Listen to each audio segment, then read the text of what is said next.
Hello everybody and welcome back to I Was a Teenage Exocolonist. And if you watched the last episode, you know we just got an awesome pet. Their name is Galaxy, named after one of my IRL cats. And they are just so adorable. I'm so glad we were able to tame them. It's the start of a new year. We're about to be 13 years old and things are going to change. Teenager years are among us. And so let's start it by talking to Tang. Tangent is standing still with her face held up to the sky, letting blue snowflakes land on her cheeks. They melt almost immediately. She doesn't move as you approach. After a minute, she winces and rubs her eyes. It stings, she says, because it's made of acid. Acid snow? Tang nods. The HoloNet entry says it isn't harmful. It freezes at 12 degrees Celsius and turns into tiny crystals that are so heavy they fall from the clouds. You can see them under a microscope. She sticks her tongue out and lets some flakes fall on it. It tastes kinda sour, but sweet, she observes. Fascinating. Tang pulls a sample jar out of her coat. We know what it's made of, but our understanding is incomplete, she says, and places a jar on an outcropping of rocks.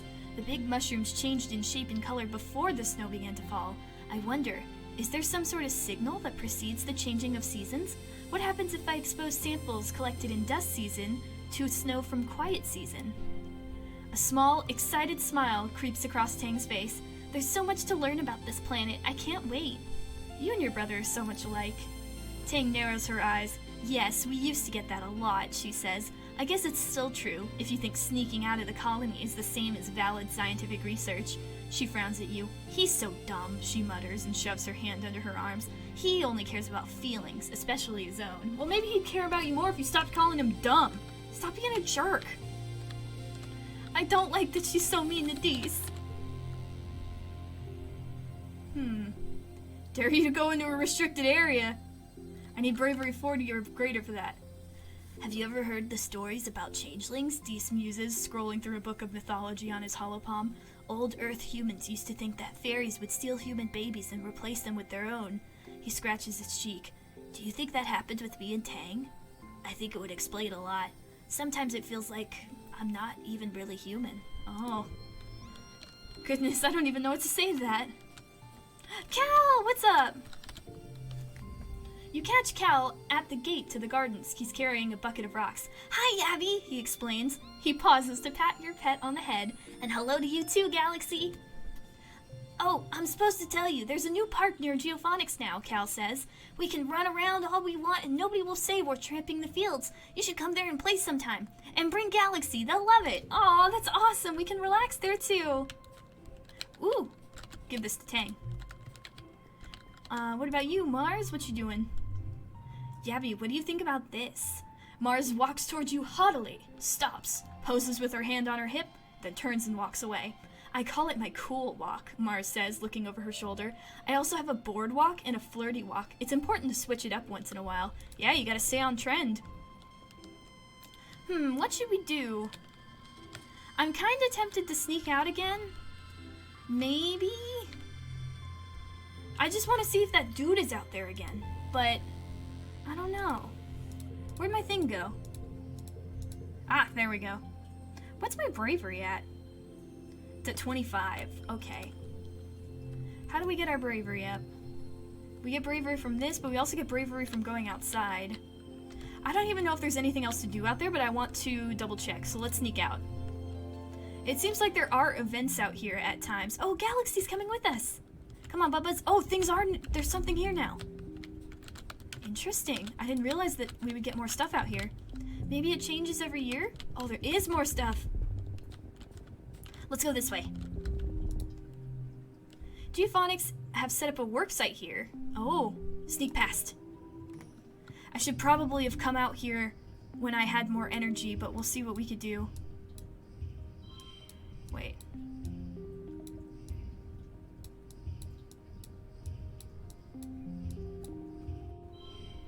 There we go. 1, 1, 2, 3. There we go. 5. Oh, that's -2 to neighboring cards. Hang on. 5, 5, 5, 3, 5. There we go. You skulk under the trees. The loud grinding noise of the robo-plow hides any noise you might have made. New perk. Oh, perception level 1. All collectibles glow. Oh, that'll be useful. Oh, nice. There we go. If only I could see my mouse better. I should probably put my glasses on. Oh, another hop eye. So does this all just like reset? Or here, let's see what this is. Oh, we can try and plant something again. +2 perception. Try to plant something. Aw, dang it. Alright, what about you? You here again. Walk through their territory. This all seems like stuff I've done before, though. So I'm not sure if this is new or not. Maybe it is? Who knows?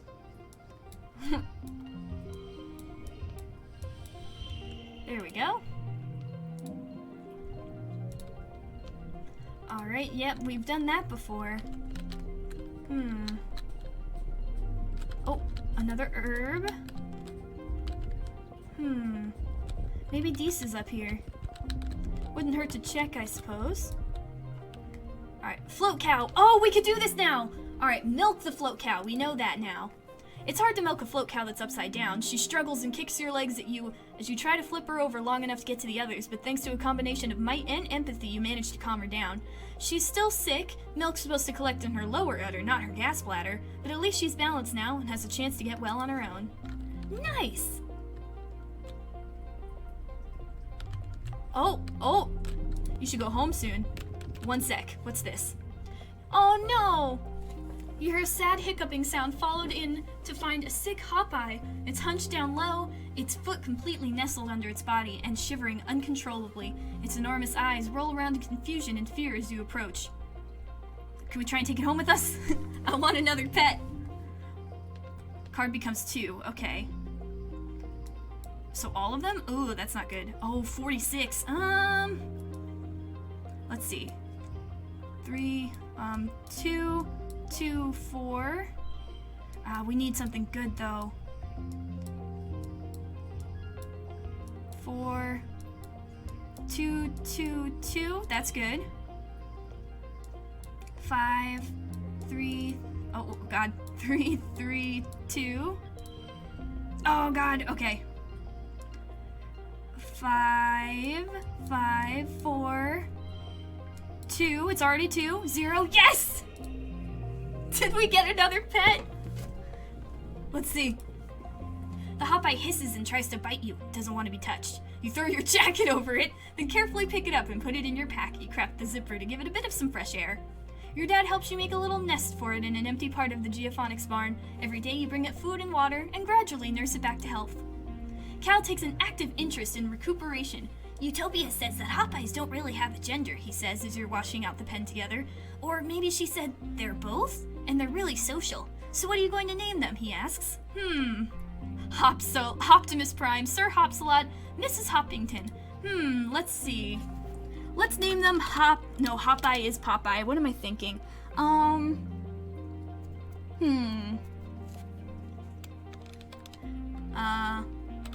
Hop Pop from Amphibia. Cal offers the Hop-Eye a piece of bobber fruit. Cute! Hop Pop plucks the fruit from Cal's hand and hops into your lap to snuggle down and nibble on it. Cal snaps a photo with his holopalm and shares it, captioning "Friends for Life." Aww, we have a Hop-Eye! So do we have 2 pets with us now? We spent the month exploring! You wake up to the sound of your parents arguing in hushed tones, clearly trying not to disturb you. Oh no. You blink away the sleep from your eyes, eventually remembering, wait, isn't today your 13th birthday? Where's your birthday cuddles? Your parents always make a big deal about your birthday. You peek out through the privacy curtain on your bunk and listen in on their argument. You're being unreasonable, your mom says. Yabby's a teenager now. You have to give them the opportunity to take calculated risks, or they'll start acting out. I mean, I'm not gonna say I've already been acting out, but that's just what being a teenager is. Going off into the wilderness isn't a calculated risk, your dad replies. It's too dangerous. It's weird to hear your parents arguing. If they ever disagree, they sort it out quietly or go to mediation. This time, they sound really upset. It's unsettling. The danger isn't, I think I should. I think I should. I've been out there already and I've been fine. They glance at you, your mom holding up her hand to silence you, and goes right back to talking. Really? Geranium, she grates. You said yourself that we need every person out there surveying for edible native plants. You're even going out yourself. Why not our child? Your dad flails his hand helplessly. Because, Flulu, they're our child. It's our responsibility to keep them safe. You're not keeping anyone safe by coddling them. Your mom almost shouts, and your dad flinches in shock. Yabby's survival depends on them understanding the planet we live on, so you're not doing them or the colony any favors by pretending that it's not the case. Please, guys, stop fighting. Won't you two shut up? Your outburst at least makes them stop arguing, but they still look unhappy. You're a bit surprised by how angry you got there. Where did that come from? Maybe months of dealing with this? I'm sorry, Junebug, your dad says softly. We shouldn't be arguing in front of you. We're just worried about you and don't want you to be in danger, even though we both know it's part of growing up. Your mom's fierce expression softens. Hey, Abby. Sorry, it's your birthday today, and here we are arguing like a pair of assholes. Happy birthday! They both give you a hug. We meant to order up from the canteen and have your usual birthday breakfast, but we got to talking about how Utopia's opened up positions in expeditions for kids 13 and older, and well, that's you now. Oh. I suppose we'll have to let you spread your wings someday, your dad relents. I'd just feel better knowing you were safe here inside the colony walls. Your mom gives your mom a faint smile. We decided early on to let you choose your own path in life, so if you want to join expeditions, we're behind you. Just be safe. Okay. Oh, I have my little hot-eye with me too! Hello! I've got 2 pets! I am an animal lover. Oh, it's my dad. I'm a little annoyed at them. Like, if you're gonna argue, at least take it somewhere where your kid can't hear them on their birthday. Alright, alright, I'll talk to you real quick. Do you like my pets, Dad? I have so many. You find your dad comparing some plant samples. When he sees you, he puts down the test tubes and gives you a big hug. Kiddo, he exclaims, then kneels down to look you in the eye. I've been thinking. I want to say I'm sorry your mom and I were arguing on your birthday. We disagree sometimes, just like every couple, but it's unfair that you had to see how the sausage gets made. I was really upset, let's be honest. Your dad's face falls. I know, I'm sorry, Gooseberry. Here, I hear the depot's open now. Go get yourself a piece of candy or something, on me. Your mom and I talked it out, he continues. We're both just really putting our everything into the farm right now, and it's kind of making us snappy. You don't have to worry about it, okay? He squeezes you into a big hug. If you want to join Utopia's exploration team, just be careful. It's dangerous out there. Oh, don't I know it. Alright, you know what? Let's hang out with Cal. Let's relax in the park. You and Cal walk through the park, a special place set aside for growing ornamental plants from Earth. It was grown from a precious seed bank preserved for over 20 years aboard the Stratospheric before your mother started planting them here on Vertumna. Almost nothing here is grown for food, though many of them are technically edible. It's so green here, Cal says, stopping to smell a bush of fist-sized red flowers with velvety petals. Wow, they smell so sweet! It's so peaceful. Cal breathes deep, a funny smile on his face. It really is. This is one of my favorite places in the whole colony. You can really feel the love in every plant. One pretty red flower in particular is flourishing here. The Anstrania, your mother's favorite, seems to be growing faster than even native plants do, covering the paths and bluffs with tiny white stars. You practically have to push clumps of it aside in some places just to make sure you don't crush any. Good thing it's so beautiful. Ah, we got some relaxation. Let's get rid of wondering. And this month, we're going on an expedition. I know we go outside all the time, but we've never done a ding-dang expedition. So I think that would be fun to do, but first I'm going to gift some stuff. Here, let's see. Would you like an herb? Yep, I knew you would. I also have logs, but I don't know who would want that. Mars definitely wouldn't. Alright, let's go. You step cautiously through the colony gates. Yabby, how's it going, little partner? Oh yeah, she's blocking me. Why don't you skedaddle on and stick to sports ball? I'm tough enough. Well, I'll be, Utopia drawls, grappling you playfully. You ain't lying, kid. You got grit. She scans the roster on her holopalm. Yup. Looks like you're approved to start with the junior survey teams, and you look like you won't wilt at the first sting of slapgrass. Oh, I may have gotten attacked by slapgrass last time. We'll keep you close to begin with, round here and the Prosaic Plains. Come see me when you're ready for assignment. Awesome! I'm ready. Oh, we could go out here now. She's not blocking it anymore. Alright, let's survey the plains. We are on the expedition team. Whoa, this is a new place. It's so pretty. When you boarded the expedition's autobus this morning, you didn't know what to expect. It trundled you and the other surveyors a few clicks north of the Prosaic Plains, a high flat area with cooler weather than your colony. You could barely control your excitement as you watched the landscape changed, and now you're here! You're finally old enough for a real survey mission away from the colony. You greet Chief Surveyor Utopia at the depot. This here is a plast cutter, she says, handing you one. It's a tool for cutting and heating things. You can use it to make a fire, cauterize a wound, boil water, and it cuts some materials pretty alright. You can use it for self-defense too, but I don't suggest it. We got a gun. Fire! She laughs. Cool it, sweets. This is a quiet area, and what we're doing, we're not supposed to be in danger. We're just going to be taking notes and pictures, keeping track of all the flora and fauna we see. Just don't touch anything, unless I ask you to take a sample. Everything is potentially dangerous. We don't know much what's going on about there, which is why we need surveyors, even young'uns like you. The Prosaic Plains are a sparse region, like you can assume from the name. You see things from a long way off. Utopia sees you squinting at the horizon. And what are you gonna do if you see something coming for you? Avoid it! Good kid, Utopia approves, patting you on the back. We don't need any trouble. That's what Chief Security Officer Rhett said.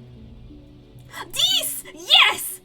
Dees joins you. He must have come on an earlier autobus. Ah, good, you're here, Utopia says, digging out another plast cutter for Dees. You two greenhorns are with me, for the foreseeable. Now, we don't gotta sniff each other's butts all the time out there, but I do expect y'all to be in yelling distance. Comps can get spotty out there. You and Dees share knowing glances. You've both been sneaking out to explore long before you were officially allowed to. Utopia also hands you a surveying drone and shows you how to launch it. It'll automatically perform local scans of wherever you go, though detailed scans still need to be done manually. When you return here to the depot, it'll upload its findings to the HoloNet. Your job is to cover ground, see what's out there, and so long as it isn't dangerous, record it. She slaps you on the back. Alright, team, don't get yourself killed out there, okay? Me and Dees! And my pets! Hi, Galaxy, hi, Hop Pop. Oh, it's so pretty. Prosaic Plains. Ooh! Oh wait, I wasn't supposed to pick things up. Oh well, Mars will like that. What else have we got? Oh, it's so beautiful. Oh, there's something over there. I want to see what that is. You stop to admire the light glinting off the water of the shallow circular lake when you notice some strange rocks near your feet. They're pink and red, bobbling in the shallow water from the shore. The rocks are flashing golden yellow. This one, then that one, then a pause, then that one, then the first one again. You thought it was reflected sunlight at first, but no, the rocks themselves are glowing. Repeat the pattern. You play a memory game with them, touching the stones in the pattern they give you. You feel emotions coming from the rocks, affection, interest, gratefulness. Somehow you understand. They liked the contact. Are they creatures or rocks? Sometimes the lines between the two can be blurry on Vertumna. They can't move, but learn about the world from creatures who pass by and touch them. Like the way animals rub to leave their scents, these rocks entice animals to play with them and leave information about the world. You get the sense they're excited for your new scent. To what end, you don't know. Oh, that was interesting. Okay, so this is just like exploring out. We get stressed. Ooh, who are you? You almost bump into Dees. He's being so still and quiet, hunched over and looking at a little knoll. He shushes you and points. Don't scare them. You follow his finger and see what looks like a bush shaking violently. Two bushes, actually, at opposite ends of a clearing. They're bush bubs, he says, fighting over territory. You look more closely through your holoculars. Oh, those boulders are alive. Don't scare them. How do you know that? Dees shrugs. If you're quiet, you see them a lot. You watch the two creatures face off. Oh, we got friendship with Dees, rhythmically wrestling the leaves that grow out of their heads and backs. Their gangly, branch-like antennae swing over their heads as they rear up to their full heights. Even from far away, they look imposing, like agile boulders. One goes, then another. They watch each other carefully, alternating and repeating the other's motions, trying to outdo each other. Ultimately, the smaller, more graceful one seems to be declared the winner. The loser plops back down and shuffles away into the jungle, defeated. Oh, rip. There's another one over there. Carefully pick a yellow flower. There's that one, or we could go that way. Let's see what this is. A bush bob's blocking the path, lumbering slowly back and forth between the dense stand of gloop mushes, or whatever those plants are called, and a wide circular lake. It's like it's on some kind of patrol. It growls a warning at you when you try to squeeze past it, so you back off. From the look in the eyes, this one isn't letting you through easy. Let's back away for now. Let's go through this way. Drifts of snow make this area hard to pass through. Your feet keep sinking into it, and you have to work to get them free with every step. The only way forward here is through an especially deep area. Oh, we could play in the snow. Let's do that for a little bit. It might lower our stress. Yes! You make a snow buddy! Or at least, oh no, that gave us stress. Or at least you try. The tiny blue crystals don't pack together well, and the stuff quickly melts from the heat of your body. Oh, dang it. You praise your lumpy snow buddy. Looks a little sad. Maybe it just needs some accessories. With some twigs and grass and weird kind of jelly you find seeping out of the ground, you give your buddy antlers and fur. Now it kind of looks like a snow bush bub. We tried. Alright, let's see. Ooh, a medicinal herb. I'll take that.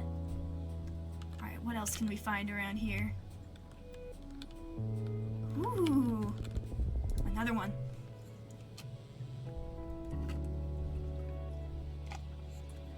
A mass of dead bushes blocks your way. They have pointy spines, the size of short swords, and they look very, very sharp. Probably blast through it. Good thing you brought a blast cutter with you. You cut a hole through the bushes and set a bunch of the surrounding forest on fire when you're at it. Oh no, I didn't mean to do that. Whoa, what are these? Another bush bob. We might actually have to fight that one. Ooh, what is this place? There's not much to find out here, but the peaceful atmosphere is great for contemplation.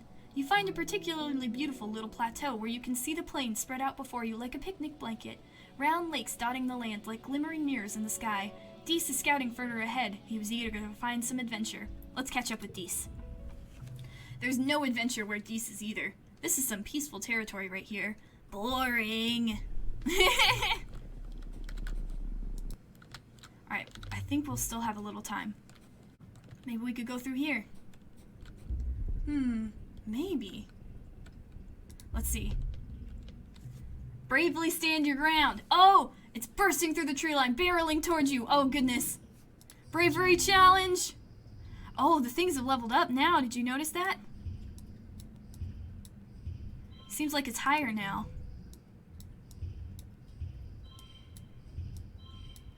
Alright, we should hopefully be good. Oh yeah, we're good. We're good. I'm not good with numbers, but I know a win when I see one if I can move my things in the right places. There we go. Nice. The creature pounds past you, its powerful stone-like gorilla arms smashing the ground. Doesn't even seem to see you. It goes around you without even looking at you. You look around, but there's no sign of whatever motivated the bush bub to run so fast. At least that's something to be grateful about. Yeah, who knows what that could be. Alright, we've got 2 different ways to go, and then it looks like there's openings over there, so this might be the last one we do. Let's see, what's this? Oh!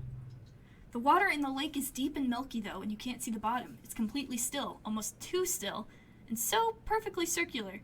You remember you've been warned about getting too close to these pools.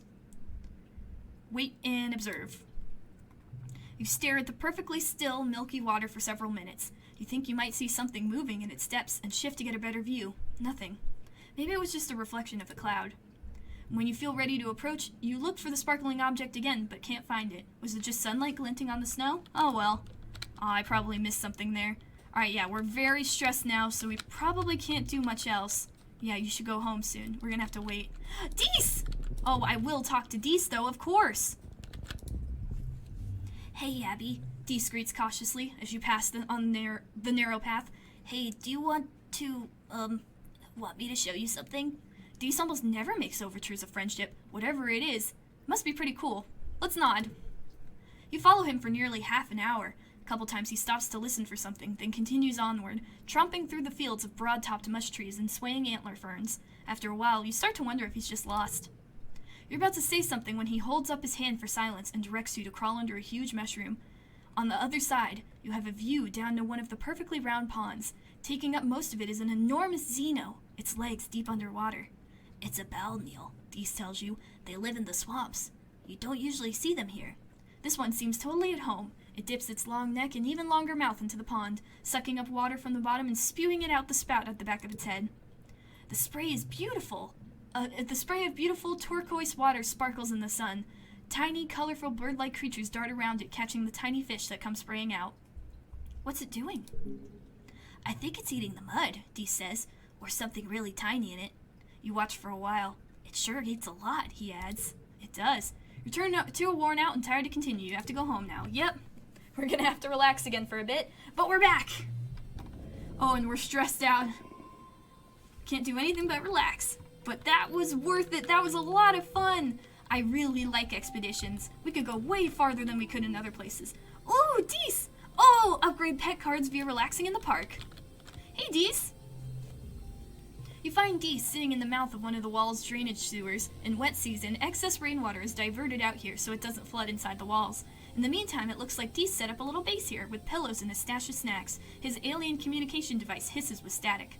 He looks up from his holoscreen as you pop your head inside the drain. Hey, Abby, he says quietly, before going back to the game he'd been playing. What are you playing?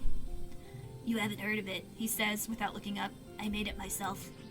You squeeze into the narrow drain and sit next to Dees. On his holopad is a picture of Mars, and you watch him drag a match from the sidebar and drop it onto her face. Little animated flames wiggle over the picture, leaving parts of it looking charred. It's pretty crude, but you think you get the point. Where'd you learn how to do that? It's pretty simple, Dees says. The light from his holoscreen reflects in his eyes as he looks up to you in the gloom. People on Earth used to make this kind of stuff all the time, and I have a lot of time to learn new things. What happened with Mars? Dees shrugs. Same thing that always happens, he says. He resets the game, then drags a bomb from the sidebar onto the picture of Mars. It explodes and the picture disintegrates. She booked my name down for every appointment on the nano printer because she thinks all my clothes are torn up and dirty all the time, he continues. So I got in trouble for wasting resources. I tried to tell him it was her, but Mars never gets in trouble. Everyone likes her, he mumbles. But it's fine. I don't need anyone to like me. I don't care if they hate me. I hate them. Oh, I see. Dees goes back to playing his game, content to not talk to you. I want to try. No! Sure, Dees replies. He links his holopalm to yours and feels the haptics pulse as the game files transfer. You open the game and are presented with an option. Whose picture do you choose? I don't know why my mom's in it, but let's do Mars. You load up a picture of Mars? Screw her. She's so bossy and mean. Dees is right. She's the worst. You drag a knife from the toolbox into the picture. Thunk! Right into the face. It feels good. In a weird way. You probably shouldn't think about that too hard.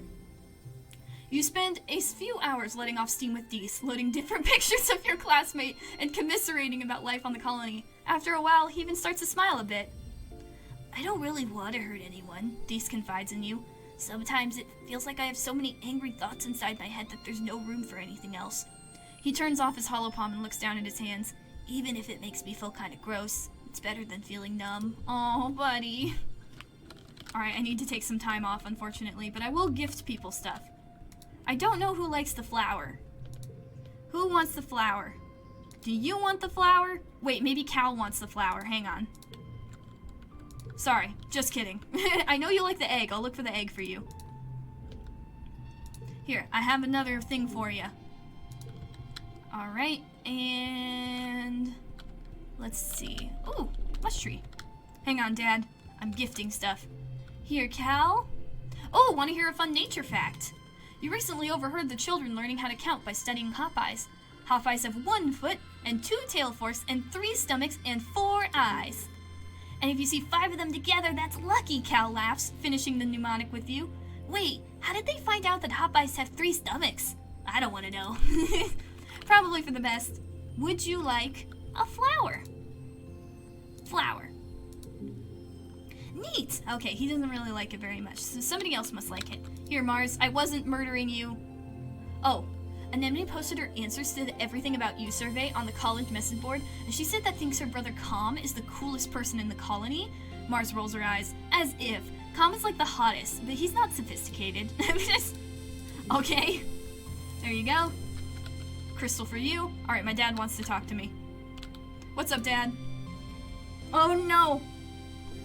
Your dad was sniffling and sneezing pretty bad this morning. He collapsed around this time of year, so you've been feeling anxious about his health, especially now that the pollen is back. He's working hard in the fields, respirator hanging from his neck as he grunts and shovels dirt into a wheelbarrow. He sees you coming and stands up straight, coughing a little as he stretches his back. Hey kiddo, what brings you out here? Dad, you have to wear your respirator. Your dad makes a blah blah blah motion with his hand. I do, don't look at me like that. I'm just getting some fresh air. It's hard to breathe with that thing on. Dad! Racing to get these pixie beans in the ground, he continues. We're all set to have a great harvest in time for Vertumnalia. Dad!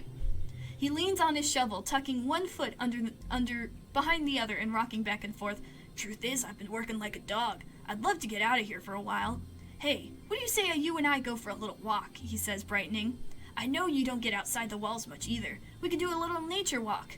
I study all the plants the foragers bring back, but I never really seen them in the wild. You want to go outside? Sure, your dad says. People could try new things, right? Your mom doesn't see the draw, he continues, flipping his shovel up onto his shoulders and picking his way carefully out of the turned fields. She likes what she could control, you know? But there's a whole planet out there I want to go explore. He stops and doubles over, suddenly racked with a few coughing fits that make him unable to speak. He tries a few times to catch his breath, but each time he just starts coughing harder.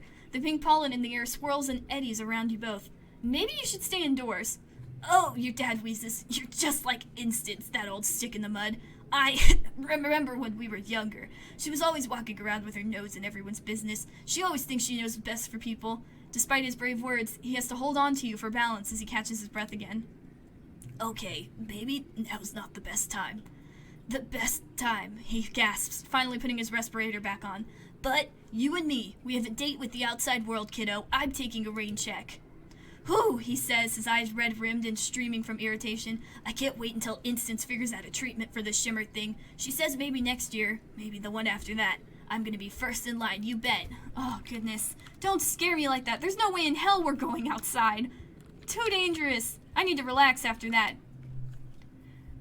We haven't relaxed in the lounge in a while. Should we relax there, or should we...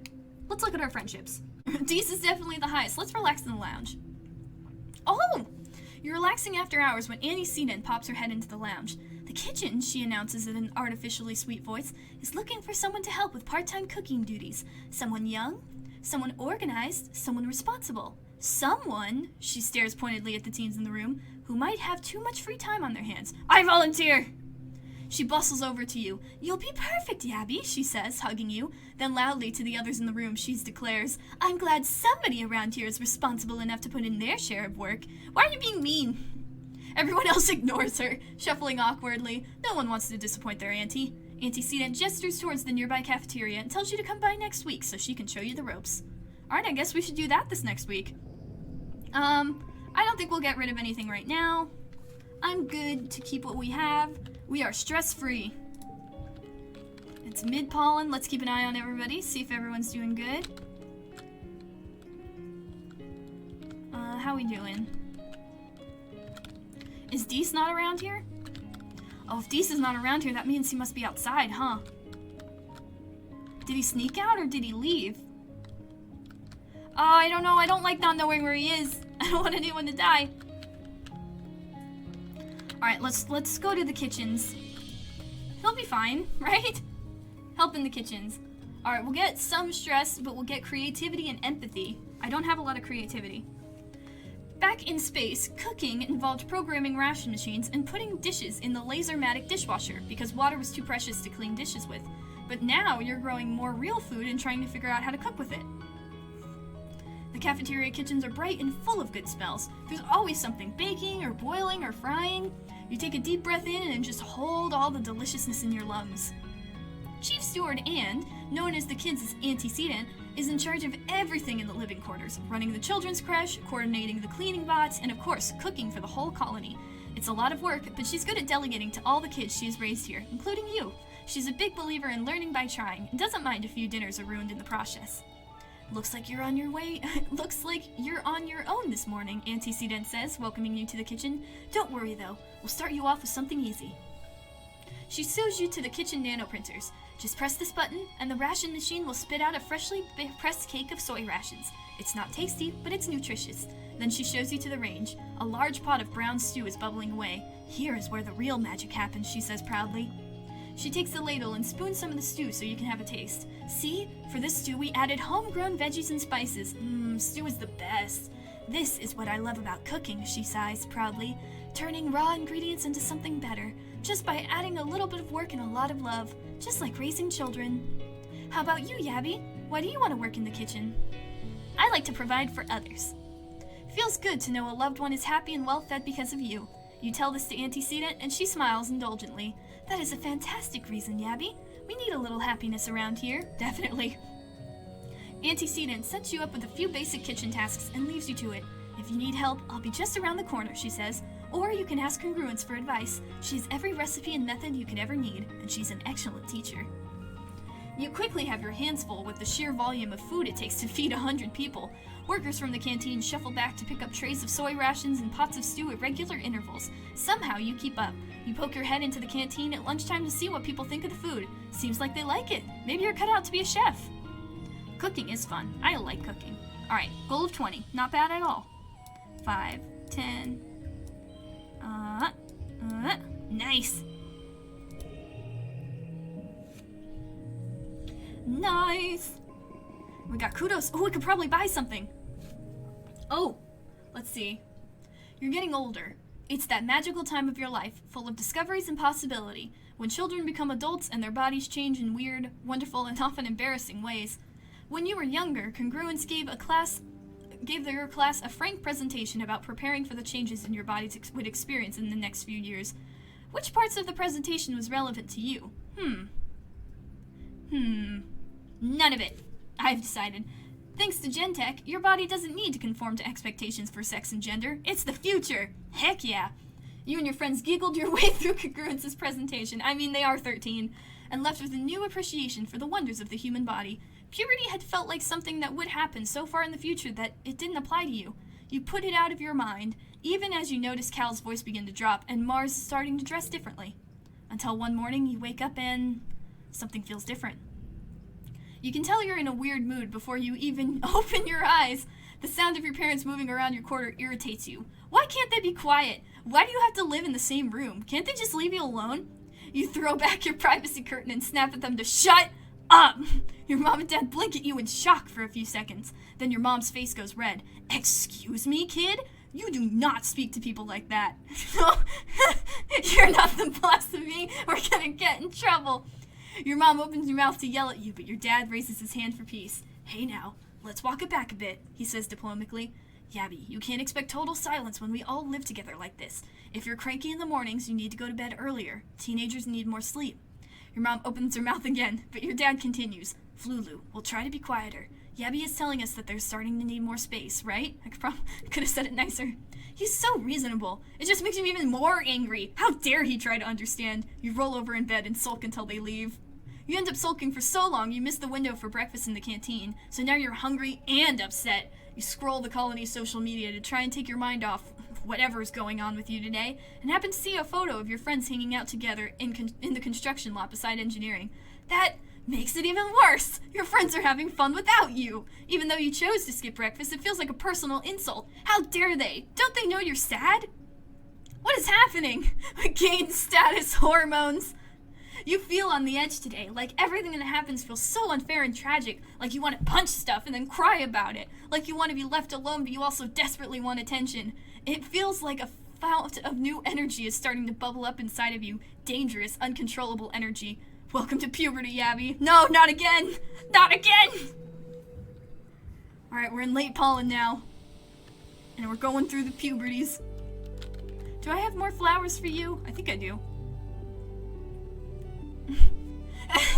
I already spend as little time around the other teenagers as possible, Tank sniffs dismissively, but now that everyone smells and is growing hair in unfortunate places, absolutely not. Her lip curls up in disgust. What a cosmic joke. Hormones that encourage us to be intimate with one another while simultaneously turning us into disgusting, sweaty, stinking beasts? Ugh, no thank you. I have never allowed my biology to dictate who I am, and I don't intend to start now. Fuck yeah, Tang. What does everyone else have to say? Mars has set up her holoscreen to reflect her face, and she's swatching various eyeshadows on her forearm. Just because we're out here struggling in the mushy armpit of space, that doesn't mean we can't enjoy ourselves a little. Alright. Oh, the store! Thanks for reminding me, Mars! Let's see. We can get a cake. We can get a doll. We get a trowel. +5 biology. What's my biology at? Pretty low. My persuasion is pretty high. Or no, it's not. I'm lying. I need to get that up. Alright, let's buy that. Buy. Nice. Alright, we'll save that for later, though. What about you, Cal? What do you think about all this? Cal's eyes crinkle when he sees you. Okay, I guess it was only Tang that's mad about it. Where's Dees? He's probably out on an expedition, huh? I think that's where he's gonna be from now. Oh, he's outside. I'm dumb. Dees is skipping stones across a flat stretch of rock. Talk to my sister today, he says. Skip, skip, skip, skip, skip. She's doing some kind of super secret extra credit project in engineering. She wanted to gloat, I guess. He tosses a rock in the air and catches it. Whatever. She just likes it when people pay attention to her. Aw, buddy. Would you like a medicinal root? Oh, he likes them! Wow! Dees is uncharacteristically excited about the roots. They're so colorful. I've never seen roots like these before. What kind of plants are those from? Oh, nice! We found something he likes. I guess both he and Tang like it. Alright, let's survey the plains. One more time. I want to see how much farther we can get, if things we did before carry over. It looks like it might have. Yeah, because there's the dude who I blocked. But I'm going to go around him again. Because I don't really see a reason to bother him right now. Doesn't look like there's anything over there anyway. But we can keep going the way we went before. Keep an eye out for any new items. Oh yeah, on this side. You watch a herd of shaggy, purple-furred animals slowly meander down a slope. You've never seen them before. Study them. My perception is extremely high. Hop-eye! Oh, these are higher. I need to actually...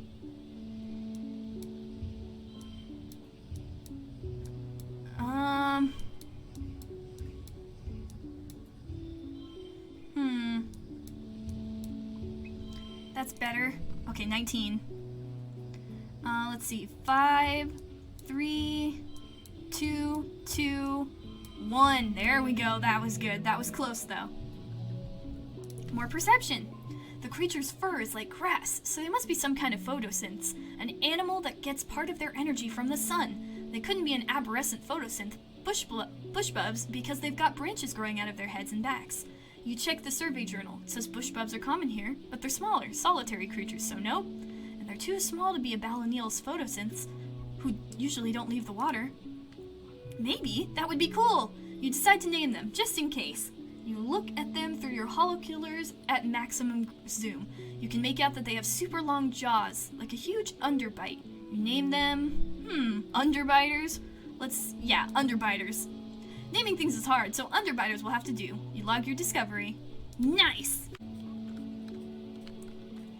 Alright, we're back to where we were before. Dees was over here before, and now he's not. So I guess we keep going this way.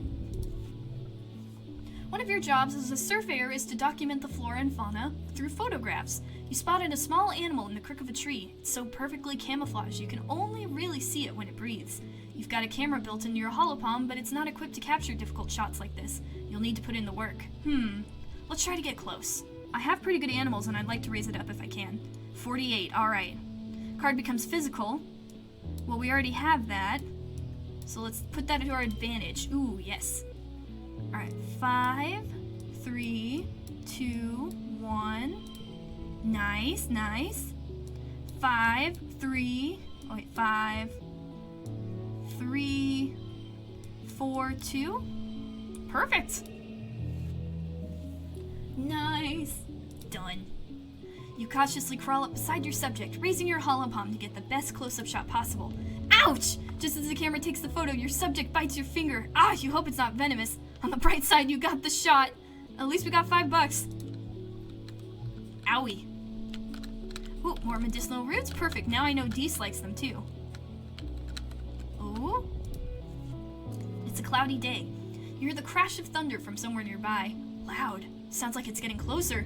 Oh! Suddenly something massive, impossibly tall, punctures the low clouds and slams into the ground ahead of you. It's as tall as a skyscraper and a meter wide, covered with chitinous bone like an insect. You think it might be a leg? Another crashes down, then another. The creature's body must be made up in the clouds, so high you can't see anything but the legs. The first leg lifts again, then moves towards you. Oh no, I don't have enough. Stand still. You freeze up in terror, closing your eyes, standing perfectly still. Maybe it'll just pass by. You can sense the shadow descending from above you. Suddenly, something hits you from the left, and you're flung sideways off your feet. Oh no! A moment later, one of the massive legs slams down right where you've been. Another second, and you'd have been flat in the grass underneath it. You look up to see what hit you, but it, or they, is already gone, having saved your life. The stranger! Again! They saved me, but why? How strange. Huh. Who is it? Series of small circular pools chained together. Look where a way to cross. 47 is not bad. Oh wait, let's see. 5, no. No wait.